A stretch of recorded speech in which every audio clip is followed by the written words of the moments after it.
Of the North Idaho College Public Forum, a student production. Your moderator is North Idaho College political scientist Tony Stewart.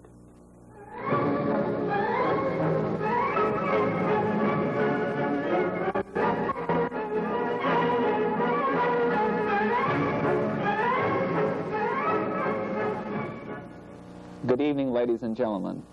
It is a pleasure to welcome you to our program this evening and to welcome our guest, Mr. David Grant.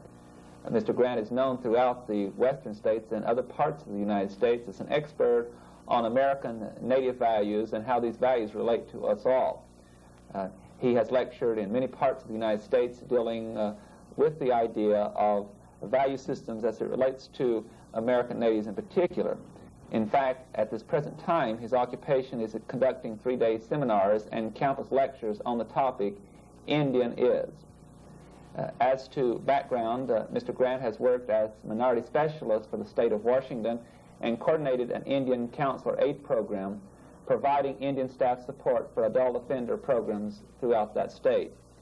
He has also coordinated a volunteer tutor program for Indian children and acted as administrative assistant to the Washington State Board for Community College Education in a study of education available to adult offenders in institutional settings. We've had him with us on campus today to deal with the topic Indian is, and I might add at this time that he has a tremendous philosophy about life and how one evaluates one's own self-worth. During the next 55 minutes, we will be dealing with this question of who you are and how one can have a great understanding of themselves and feel worth as an individual. David, it's a great pleasure having you on this program and on campus today. Thank you. Also joining me in quizzing our guest will be Mary Lou Reed, who is a regular panel member, holds a bachelor's degree from Mills College in California, and did graduate work in religion at Columbia University in New York City. Mary Lou, welcome back once again. Thank you, Tony. Also joining as a visiting panel member this evening will be Elvira Barlow, who holds a bachelor's degree from Humboldt State College in California, a master's degree from Humboldt State University, and did her PhD work at Penn State University in the field of administrative education. At the present time, she serves as administrative assistant to the president of North Idaho College. Welcome to our program. Thank you, Tony. We'll proceed to questions at once, and the first series will come from Mary Lou Reed. Well, David, you have a very interesting personal history. Would you tell us a little bit about yourself, about your early life and how you got to be where you are now? Pretty general. Yes. Big question. Would you start at the beginning? Well, I'm 33 years old, and I guess in summarizing things, one of the things that kind of sets me apart from a lot of people is that I've spent most of my life in correctional institutions of one sort or another, in foster homes and the Washington State Training School and the Washington State Reformatory and the Washington State Penitentiary. In fact, when I'd just turned 23 years old, I was sentenced as an habitual criminal out of Yakima, Washington, which is a legal judgment that kind of summarizes my background, I guess, and the legal judgment being that, or saying anyway, that I'd come to a point in my life where the state of Washington had made a decision that they felt that I just wasn't capable of being rehabilitated, that I was an habitual offender, that there was nothing that they or I or anyone else at that time could do anything about that. And that they were going to lock me up for the rest of my life if necessary to keep me out of circulation. I come from a large family. I've got 6 younger sisters and an older brother.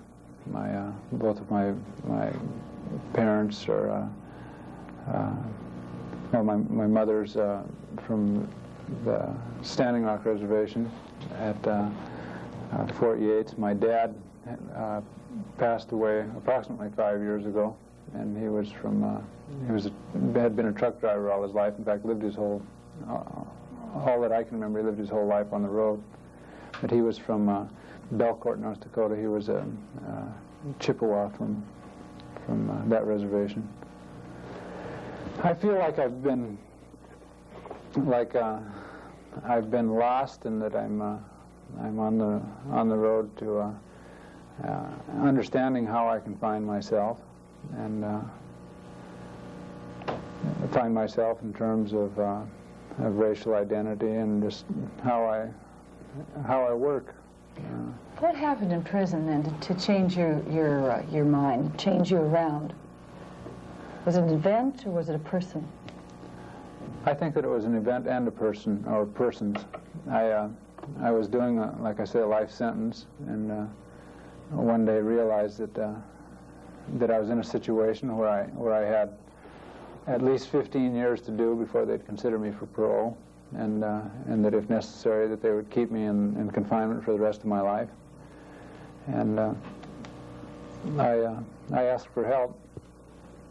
I'd been playing a role that I picked up. I don't know how young I was, but a role that I'd picked up from other people who were playing the same role, who came out of like family situations, and I found myself in a situation where it was either perish or ask for help. It was really, in my mind, then a life and death situation. And many people have come into my life since then. People I was directed to the mental health facility in the state penitentiary at Walla Walla, and met some people there. A couple of two women, in fact. One by the name of Ellen Wood, who was serving as director there, and also another director that they had. I don't know about mentioning names, but I guess it's... Well, I think it's important, though, to know that you did find at the right time someone appeared, or people appeared, and they were able to help you see that you had been playing this role. And one of the things that says to me that I continue to teach and believe in and experience is that when you ask for something, you ask when you're ready, and it's when you're ready that you're going to get whatever it is that's going to allow you to take the next step in your growth process. As I look back on my past, it kind of makes me wonder sometimes. What would you characterize as the major thing that was making you run before you had this awareness? Was it hostility? Do you think this is why you had become a habitual criminal? Or what do you think was the guiding motive behind that role that you were able to get rid of? I think, I think that all of us have around us likenesses of ourselves, that we spend time with people who think like we do, and we, in a sense, pat one another on the back. And cohorts. Yeah, right. And that we read books that appeal to our interests. And someone who's really broad-minded, who's looking for truth, can have a really broad broad spectrum in terms of people and books and everything. But I found myself, the likenesses that I had around me were people who had the same problems that I did, and I actually, as I look back, I think that there was a time in my life, many years in my life, where I thought that everyone came from a broken home, or everybody did time, everybody that I knew, and one of the things that happens in prisons is they lock you up with people who are, in a sense, reflections of your own background, your own problems, and you kind of mirror one another.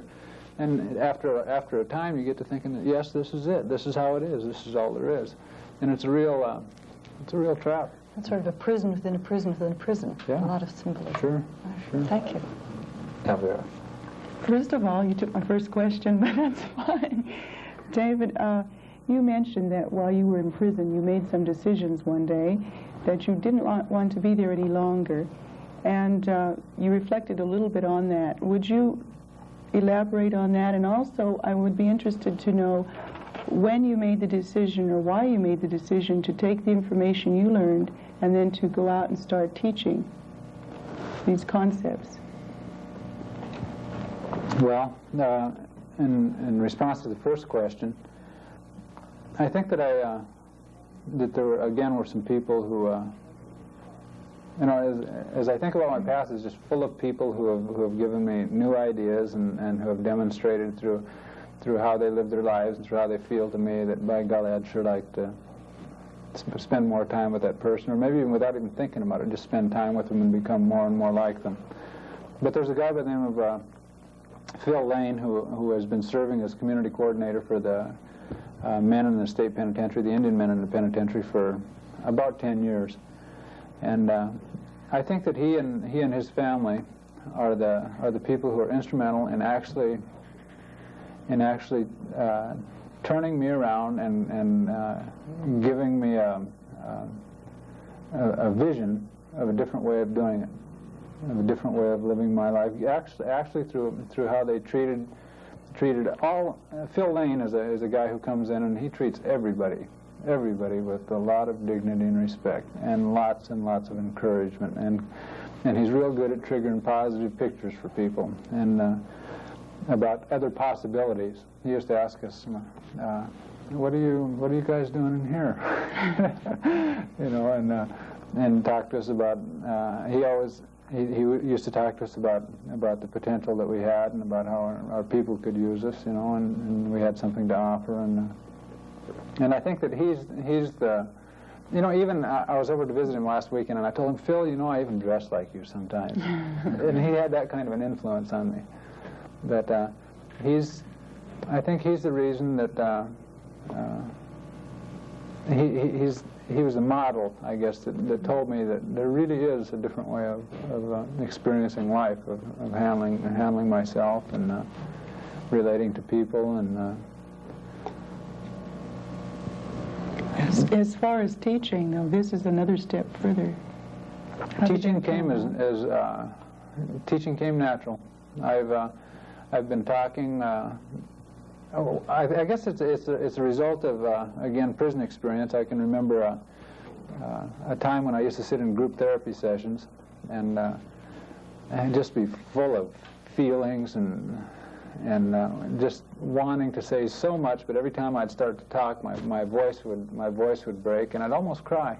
I was just full of feelings. And I decided that, by golly, I was going to learn how to talk. In fact, I talked to the people who were running the mental health unit and asked them about developing some way that we could learn to talk. And I've been accused of being, well, anyway. They got a speaking organization together and they elected me as chairman. And I can remember the first couple times not even being able to conduct a meeting, just standing up there and just being bathed in sweat. And sitting down and feeling really frustrated about having not said the things that I got up to say. But I worked at it and experienced some real successes while I was in prison. Enjoy talking. And when I felt like, and one of the reasons was I've always talked about things that meant something to me. And a lot of things mean something. You know, I feel like I've got a lot of things that really turn me on and that are worth discussing.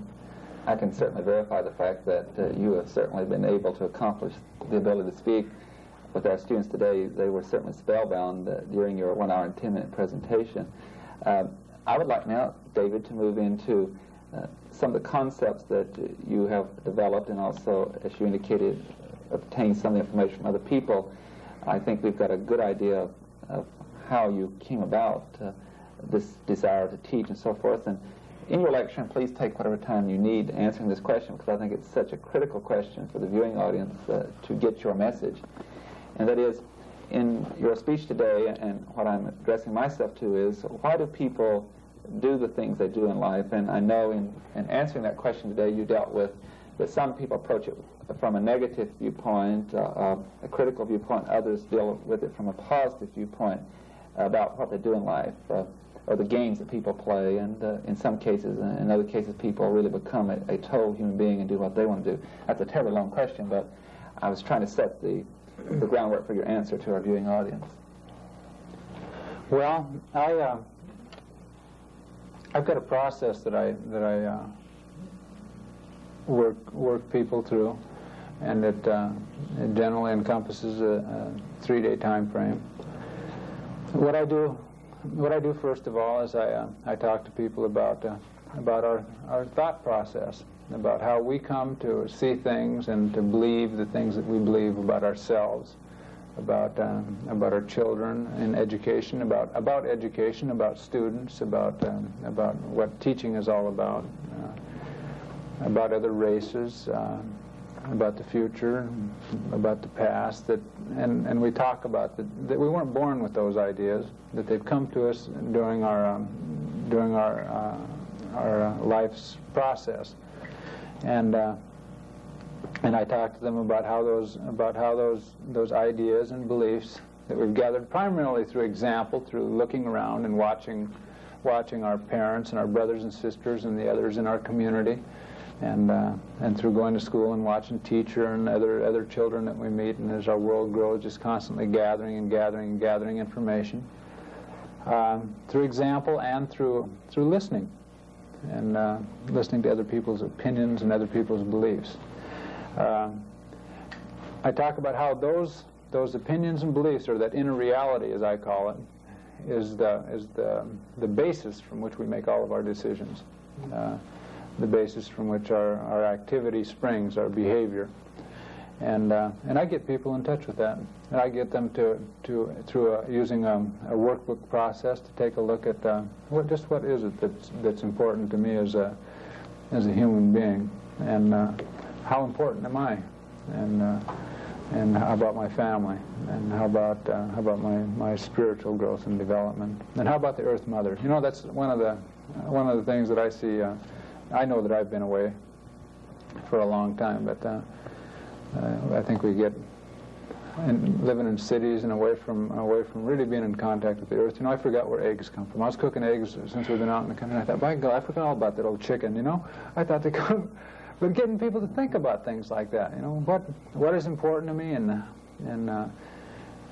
I get them to write those things out, and also I get them to thinking in terms of how do I want to live my life, and in relationship to my family, my health, and just spend some time with themselves. Stop the snowball effect. You know, we get caught up sometimes in life, and although we don't feel good about it, about how things are going sometimes, and we just caught up in it. And I give people, or allow people to take the opportunity themselves to stop and take a look. David, would you take a few minutes to talk about a chart that you had with you today about positive and restrictive aspects that cause one's behavior?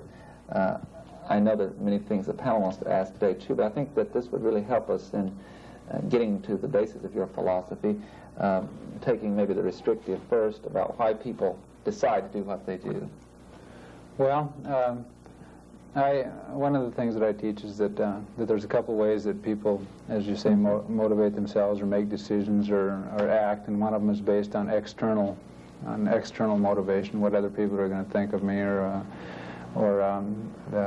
do it because if I don't, I'm going to fail, and again, in other people's eyes, or maybe in terms of my own values that I've established for myself. That we many times rely on external motivation, or we rely on the what ifs in life. If I don't happen, or the or else's.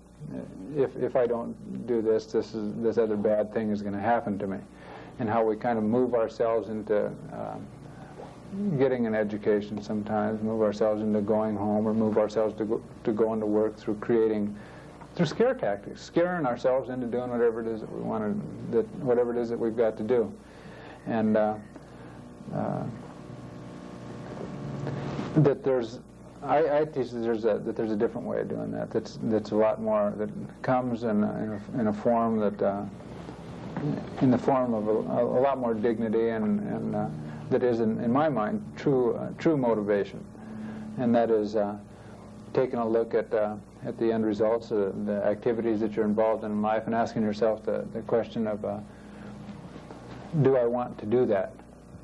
Do I really want to do that? And can I see in that activity some good that's going to come out of it for you can be self-motivated or community motivated for my community or my tribe, or are there reasons why I want to do that? when the dust is settled, when it's all done, will I feel good about it?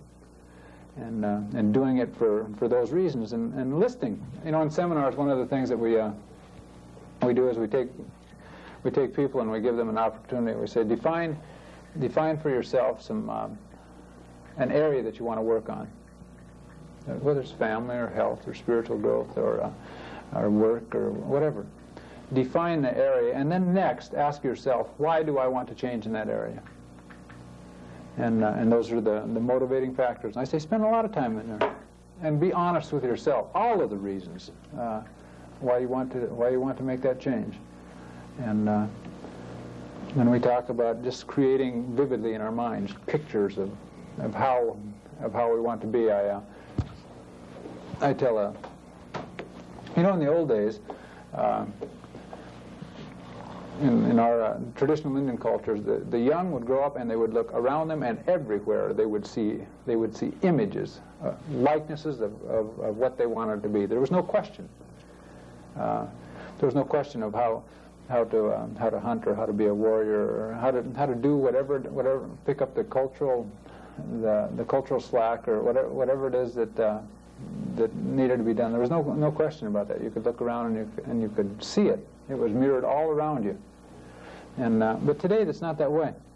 I think that I know that I find myself having to really search out and look for a way, a path that will allow me to, as I say, feel good about how I'm doing things. That will allow me to treat things with respect and to live in harmony and in balance with other people and with the Earth Mother.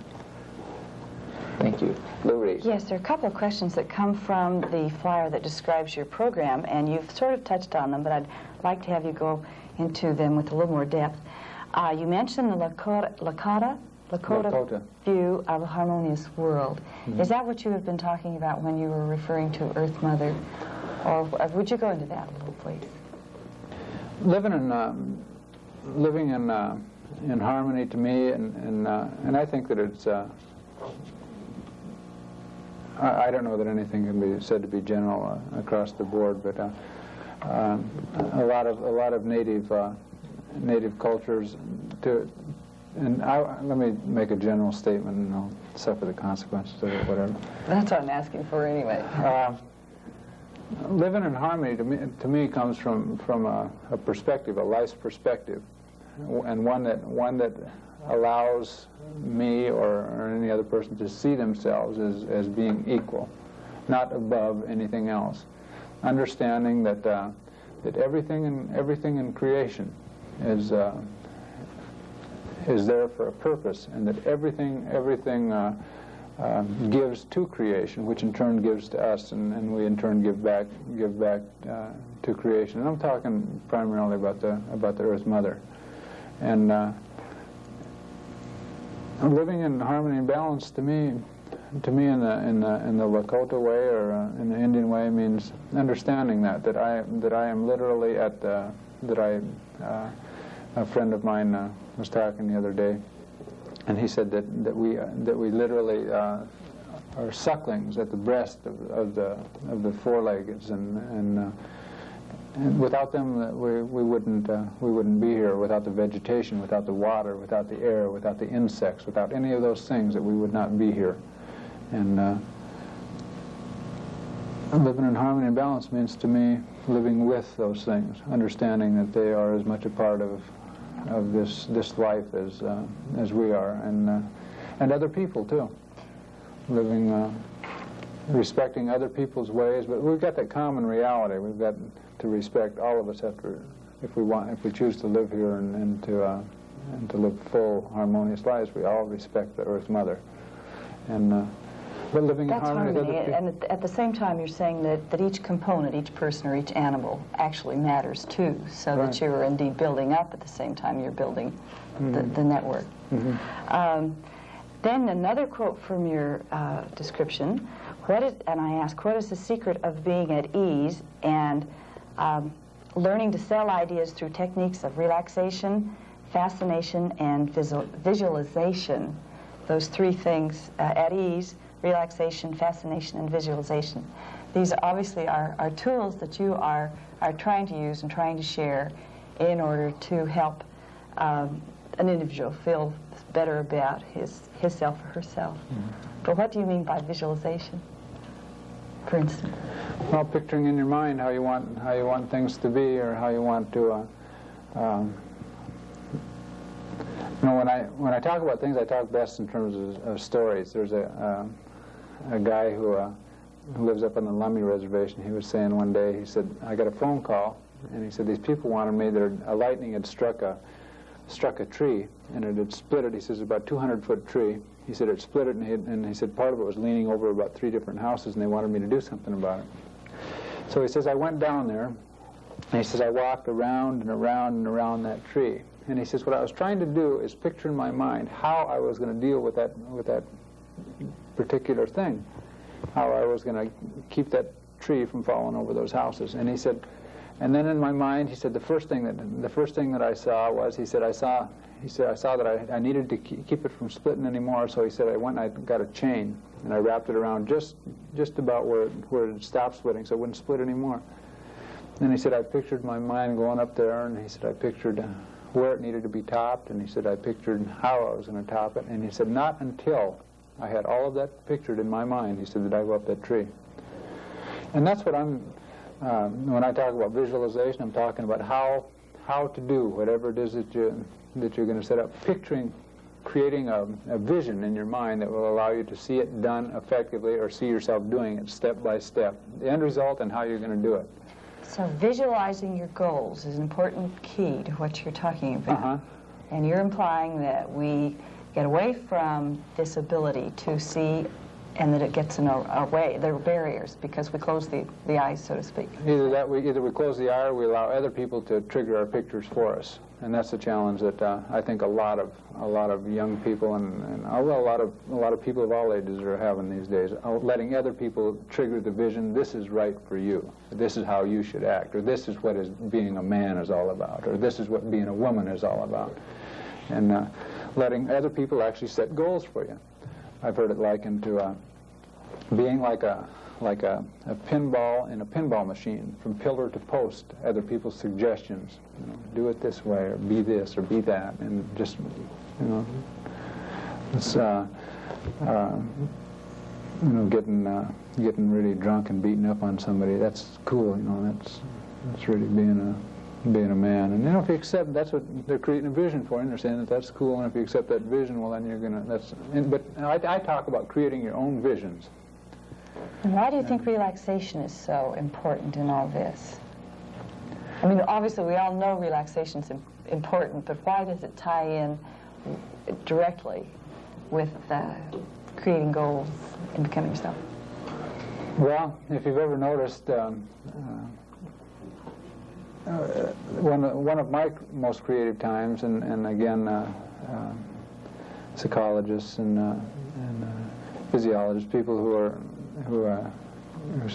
study visualization and psychology, bringing them together. One of the things that they say, and one of the things I know about myself, is that I am most creative when I'm relaxed.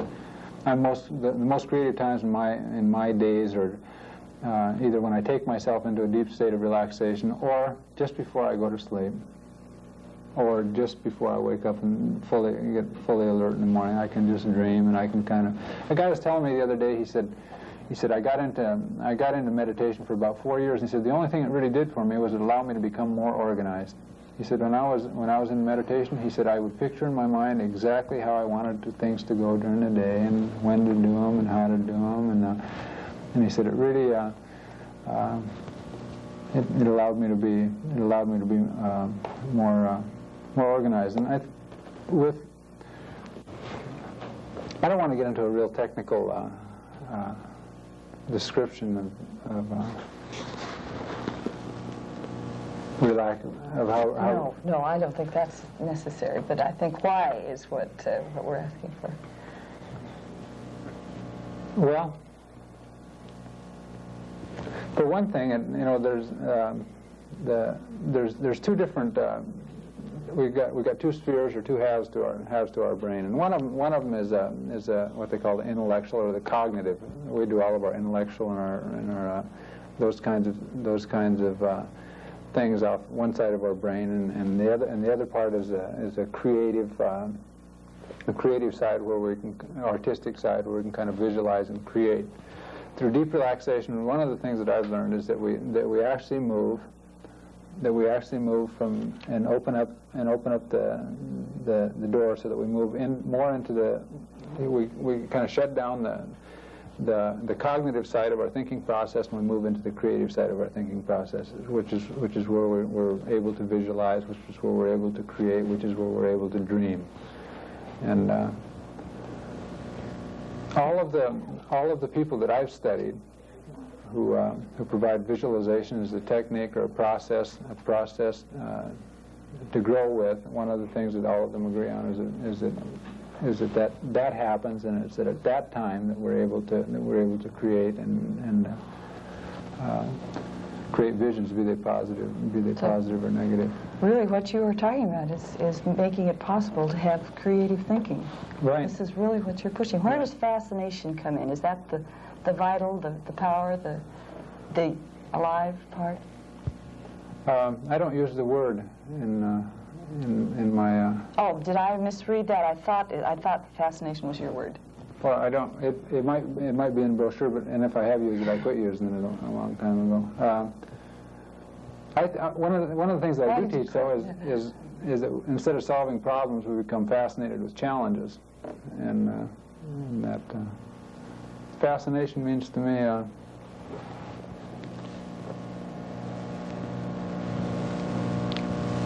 It's no longer a word, obviously, that you relate to. No, I haven't used it for a long time. But is creative thinking, does that summarize the techniques that you're really... I mean, the techniques are to get to the goal of creative thinking?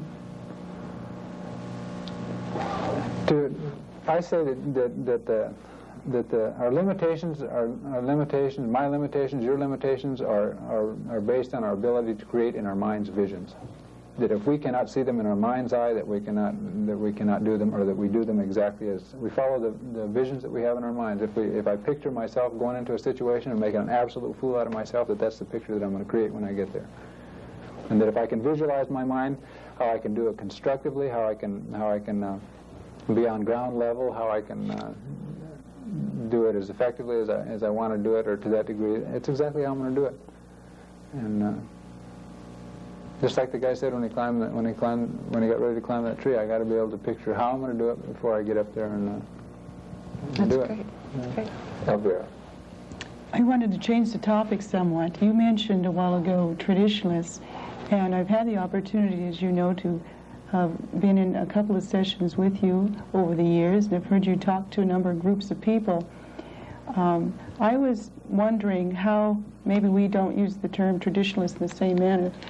I mean those people who have always done things in the same way, mm-hmm. and who wish to keep things pretty much in the same way, and sometimes we use this term when we think about certain Indian people. I wondered if you've ever found them threatened by the message that you bring, which really introduces somewhat of change, and introduces flexibility, and it introduces problem solving.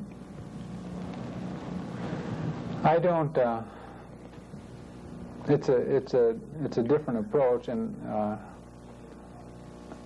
a lot of the traditionals that come to the seminar really appreciate it.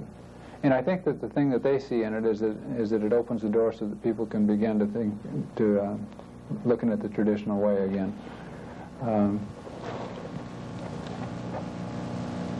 I don't think that I've ever.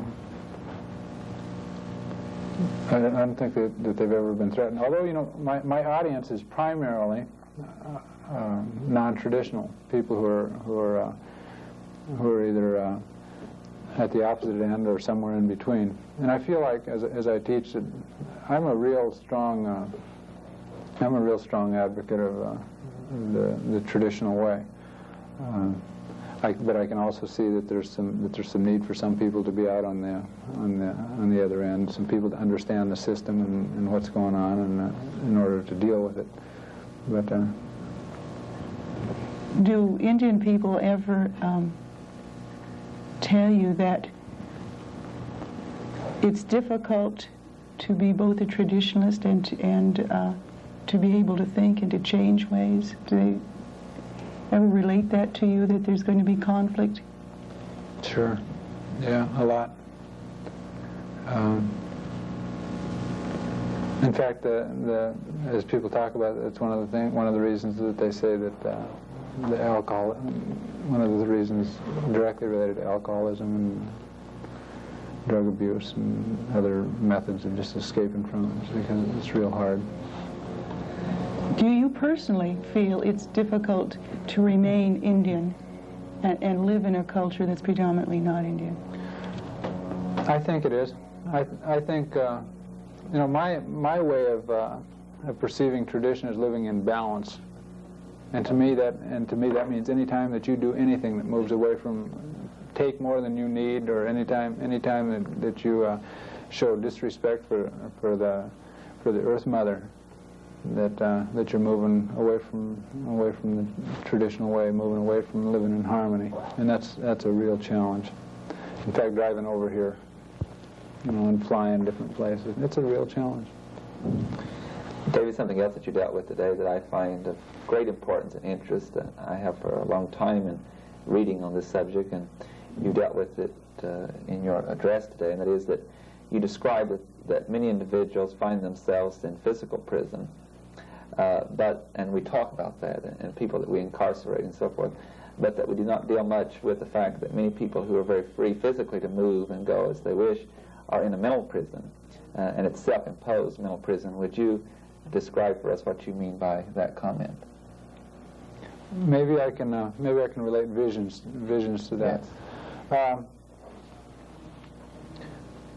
When I talk about mental prisons, one of the things that comes to my mind is one that some of us are conditioned to think that life has to be lived a certain way, and you know, traditionals are that way, and there's a lot of other kinds of traditionals off the reservation who think that it's got to be just like this, and I don't right or wrong that.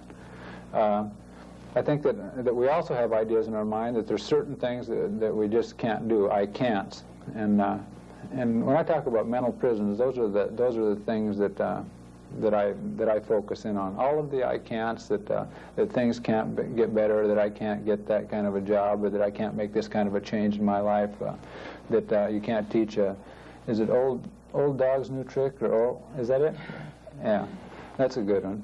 And or that you know, if certain things have happened to you, that if you've got a police record, that there's some things that you just can't do, or if you've been divorced, or if your skin's a certain color, you know, all kinds of that I can't do something because of any idea that I've accepted. Those are the kinds of mental prisons that I talk about. All the I can'ts that we're carrying around, and I get people to take a look at them. Why do you think that you can't do that? You know, we're all operating. We've all got the same, basically many of us have basically the same resources. We've certainly got the same hours in a day, and we can do with those hours what we want to do. And I get people to take a look at that, and then I talk to them about creating visions. Then do you see the result of that? And I'm sure now you've worked with so many people that how do they react if you're able to give them something to think about and then they take it seriously to escape this mental prison? How do they react later? Does it create a great happiness, or does it create a change in their life and for their own image anyway, a greater success in what they do? What are some of the results that you've had of individuals who have tried to escape their mental prison? I think really positive. One of the people who have gone ahead and done that have done some things. You know, a guy walked up to me at a seminar that I taught recently up on the Lummi Reservation, and he says, you know, I got a big tree trunk outside, and he says, I wanted to put an antenna up there. And he says, I was sitting there thinking that I couldn't do that. There's no way I could do that. And he said, finally one of my sons-in-laws came over and said, I'll put that antenna up for you if you're ready for it. And he told him, he said, no. He said, I think I'll do it. He says, I think I can do that. And he says he came back to the seminar and he started thinking about, yeah, by God, I can do that. And And he says he got up there and he did that. And that might seem like a small thing. But he came in and he was, when he saw me, I know he really felt good about himself. And as he related, I could see that he felt good about that. I've had people, a lot of people use it to lose weight, and a lot of people use it to stop doing some things that they've done to themselves that put a cap on their performance that allow them only to do so good. Alcohol abuse. A lot of people who come through the seminars that I teach either quit it altogether or get a handle on it. And a lot of people quit. A lot of people quit doing a lot of the negative things that hold them back.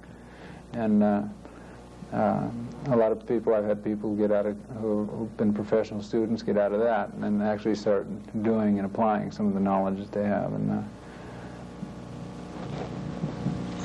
I've had some really, the reason that I keep doing it, I don't advertise. I go purely in the Indian community. News travels fast, and people call, and based on knowing somebody who went through, or on hearing a presentation someplace, or they just keep asking, and that's, I trust that they're using it, that they're getting something out of it. The other thing that I want to say is, one of the things I tell people too, and through the course of my teaching, and about using these concepts or anything else, I lay a lot of accountability on people. That if it's going to happen in your lifetime, the changes that you want to create, that you are going to do them, and if these tools are going to work for you, you are going to use them. And if you're going to understand yourself and work with it, you're talking about a lifetime thing. If you're going to control your thought patterns, start thinking positive and thinking good thoughts and talking to yourself with dignity and respect and putting those kind of vibrations out to other people, that you're talking about a lifetime thing. And you're talking about something that's going to require as much investment as it requires to do anything else that's worthwhile. And we're talking about being creative. I come from a background where I thought that nobody was worth anything, that there was nothing in life for me, into a position today where I know that if things don't happen to me, it's me. That I'm not putting the energy out there, that I don't believe that they can happen, that I'm not working with the concepts that I teach. And that in order to do that, I've got to be creative, because I'm creative. I've got to, in working with myself, I've really got to be creative. So I talk to people about a lot of different ways that they can, about reading positive books, about when you pick up something, look at it in terms of, is this going to give me something that will allow me to go where I want to go, or is it going to, what is the, in television programs and movies and the people that I spend time with. If I've taken the time to outline for myself how I want to live my life, are these external realities, are they giving me something to allow me to get there? And putting posters up that give me what I want, that will have a positive influence on how I see myself and how I see other people and how I see the future and how I relate. Thank you.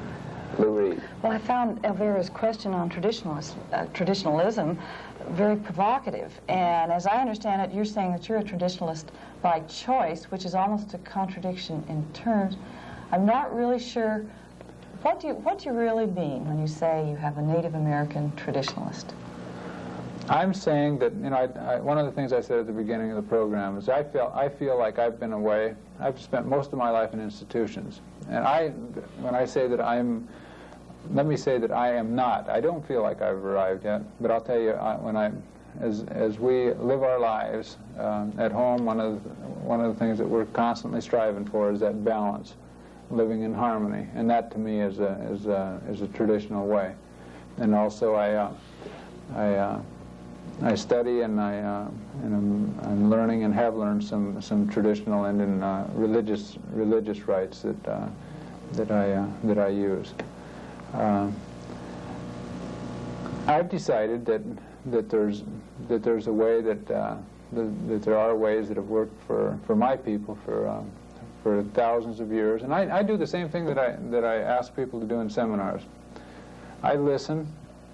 And I think about the things that I see, and I think about the things that I hear, and I ask myself, is that in line with living in balance, with respecting everything, with encouraging life? And if the answer to that is yes, well then I go with it. So you're defining really a new question. Instead of saying it's the old question of assimilation and non-assimilation, you're saying that you don't have to make a choice between the white man's world and the Native American world, but that there can be a harmony, an inner harmony that will bridge all the gaps? Or am I misreading you? I think that it's time for. I think that people are coming together, and that I feel like I've got a lot to learn, and that the things that I do that I have learned, most of them, and I don't know that I could set any of them. I had the guy who gave me the process that I used, that most of the process that I used to work with people is a white man, and. So I really, and what he gave me is allowing me to get, in my mind, to get closer or back to my traditional ways or my traditional values, to find myself. Can I ask you then, how important do you feel some of, well, like the reservations, how important are the certain Indian traditions or Indian teachings, or what are the things that you could not give up? How important is the land to you in terms of maintaining your traditionalism? It's the foundation. The earth is our mother. But within the reservation, the land that is defined by, is now currently defined as perhaps belonging to a tribe, or how important is it?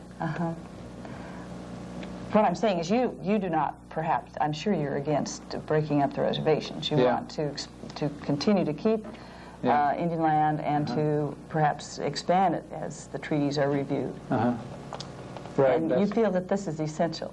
Oh, for sure. Yeah. What are the other essentials? I'm sorry to be so dense, but I'm trying to do some creative thinking here, and I'm not having much luck. What are some other essentials in maintaining? Yes, the understanding of your traditional ways. I think the elders, that the elders have the tradition, and listening and respecting them. At the same time, you're making all these decisions. Yeah, somebody said that it seems to me. He said it seems to me that there's got to be almost some martyrs, or some people out on the front line protecting the boundaries, protecting the tradition, which is the heart of the communities, and yeah, and that's the question I'm asking. That's a far better way of asking. Where are the boundaries?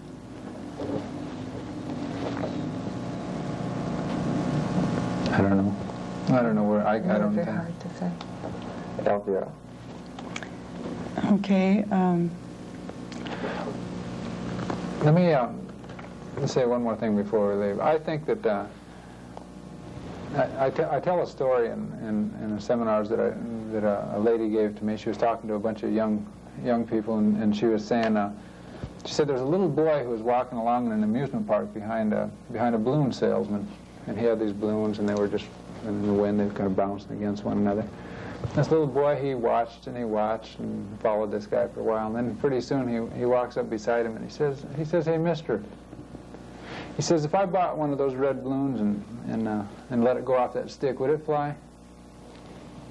And this balloon salesman, he pondered that for a minute, and finally he says, if you took any one of those balloons and let it off that stick, he says, it doesn't matter what color it is. He said, and let it off that stick, it'd fly. It's what's inside that counts.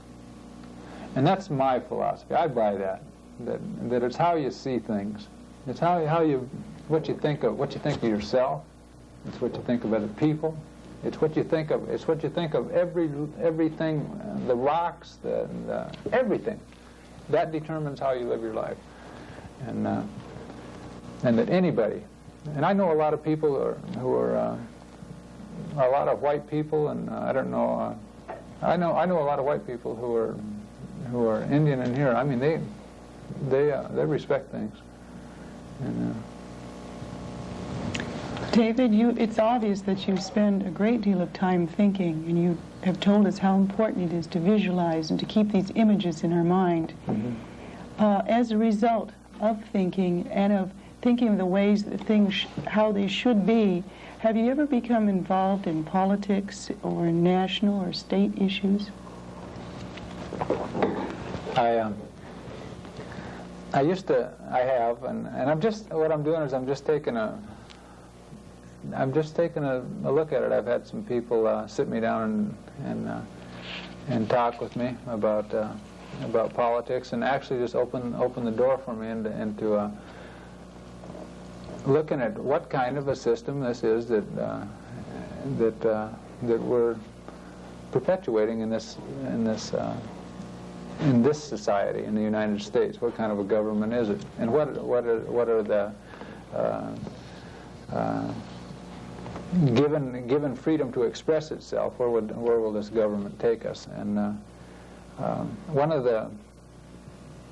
and also taking a look and I'm beginning to take a look at some other forms of government, and I feel like a child again, but beginning to take a look at some other forms of government so that I got something to weigh it against. You don't. This guy from Iran, as he talked about Iran, he talked about how they deal with the criminal activity over there, and about their system. And it gave me an entirely different. It made me realize. It allowed me to see what we've got over here, in a lot different light. Being able to compare it, and I'm beginning to do that. Look at some other systems, and like I say, I'm just a baby. But it's one of the things that I challenge people to do, is to take a look at the system. Take a look at systems, and because that's exactly no matter who we elect into office, they're there to perpetuate a system, and in this state and in this country, it's a capitalistic system. And David, something else that you've talked about in relation to your seminars and advocating to people to look inside for answers to problems. You have said earlier today that in this question of role-playing and so forth, that many individuals find it very difficult to escape the outside aspect of people wear their hair a certain way, and so you wear your hair that way. People dress a certain way, so you dress that way. If you move into a particular community that's totally dominated by one religion, you become part of that religion because you have a great fear of this restrictive process of being ostracized and so forth because you don't belong to the right religion or the right clubs or the right race or whatever it might be. You don't have the things that... Or you don't have the things financially that other people do, and you really go into debt even to live up to their economic standards. But you also talk in your literature about the fact that if you decide to be mentally free and you will decide for yourself, do I want this? You also talk about the consequences of that kind of decision-making and this accountability, too. Would you explain a little more what you mean by a person being a realist, an individual, be he or she American Native or whatever race they might be, of making this kind of decision process? I guess you're asking me to talk about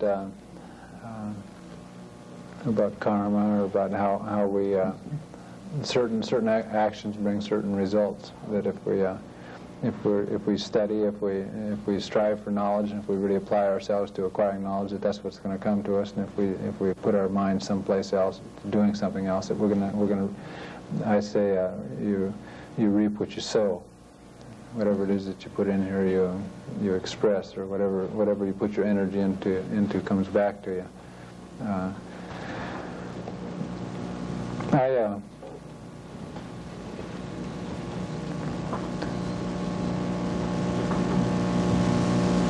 I don't know how else to say it. I talk about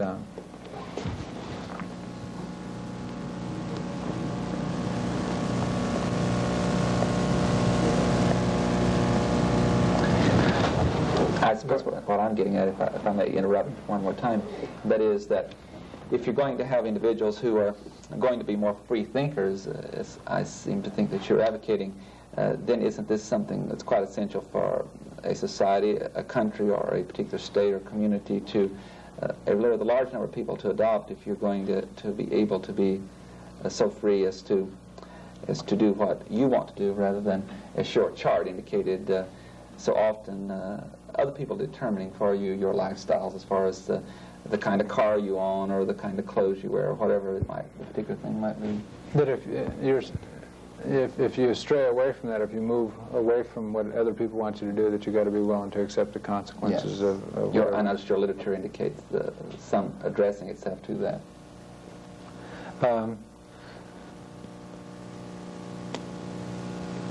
I don't know. I've had some real, in my mind, some real powerful experiences that way. I worked with some people in Seattle who are real materialistic oriented.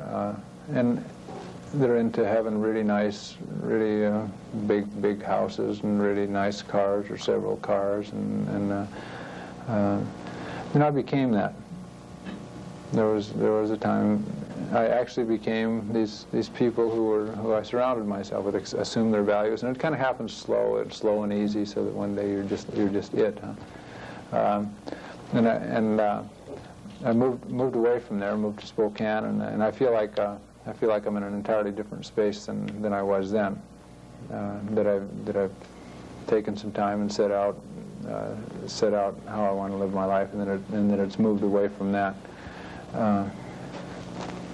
There's some things that I can't have and feel good about it, or know that I'm living in accord with my my values.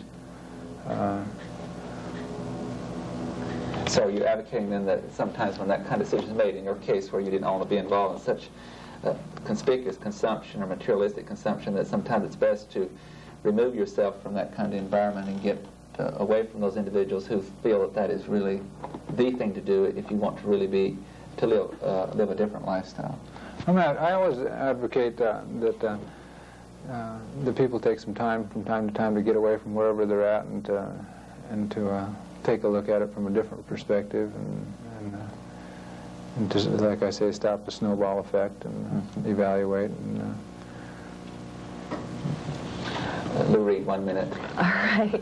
I really can't ask you very much in 1 minute, but you're obviously a very peaceful person, and so my question, do you see some merit in militancy, is only based on the fact that you suggested that maybe some martyrs would be necessary for protection. Do you see an offensive tactic for Indian rights as being productive or mostly a defensive? I think that when I talk about martyrs, I was talking about people. There's some. I went to Washington D.C., and this is purely my how I viewed things over there. But it's really a fast world over there, and those people are dealing with legislation. They're dealing with a lot of the treaty controversies. I'm sorry to interrupt, but the clock has called us. We're out of time, and thanks, David, for being with us very, very much. Okay, I really appreciate it, Tim. Ladies and gentlemen, I hope you've enjoyed our program. Be with us again next week at the same time. Good evening. I want to hear the rest of your answer. Go ahead, then.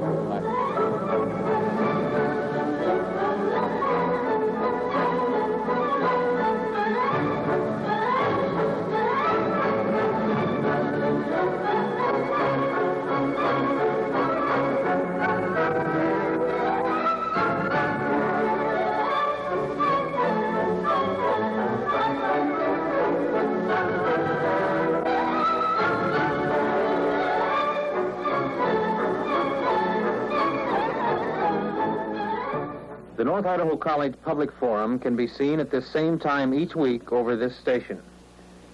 The preceding student production was brought to you by videotape recording.